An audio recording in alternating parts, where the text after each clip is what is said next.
Kebakaran hutan atau lahan di Kota Waringin Timur hingga saat ini masih marak terjadi. Bahkan tingkat kejadian cenderung meningkat dalam beberapa hari terakhir.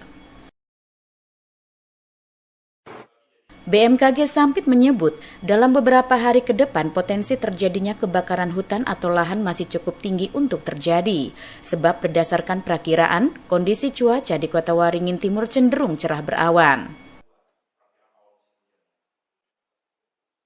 Musim kemarau di Kota Waringin Timur juga masih berlangsung hingga pertengahan Oktober. Walaupun diperkirakan akan turun hujan pada akhir September akibat anomali atau gangguan cuaca, namun hujan hanya terjadi dengan intensitas rendah. Potensi hujan intensitas rendah tersebut juga cenderung akan terjadi di wilayah utara Kota Waringin Timur, sehingga wilayah tengah dan selatan Kota Waringin Timur yang banyak terdapat lahan gambut, potensi terjadinya kebakaran hutan atau lahan di dua wilayah tersebut masih cukup tinggi.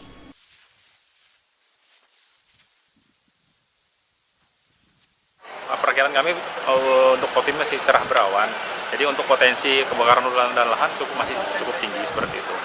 Tapi untuk perkiraan kami di tanggal 29 sampai 30 Oktober itu ada sedikit potensi hujan di daerah Kotim, di daerah Kota Waringin Timur, diperkirakan terjadi hujan sedang hingga ringan seperti itu.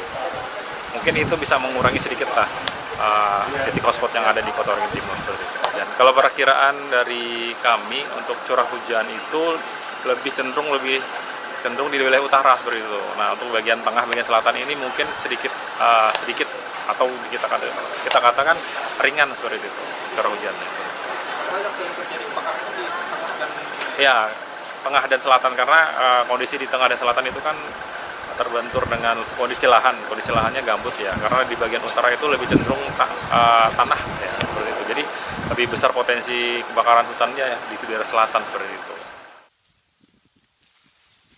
Sementara itu, masuknya musim penghujan di Kota Waringin Timur tidak terjadi secara berbarengan. Awal musim hujan akan terjadi lebih dulu di wilayah utara Kota Waringin Timur pada pertengahan Oktober, disusul wilayah tengah pada awal November dan kemudian wilayah selatan pada pertengahan November. Masud Badarudin, Hayat TV.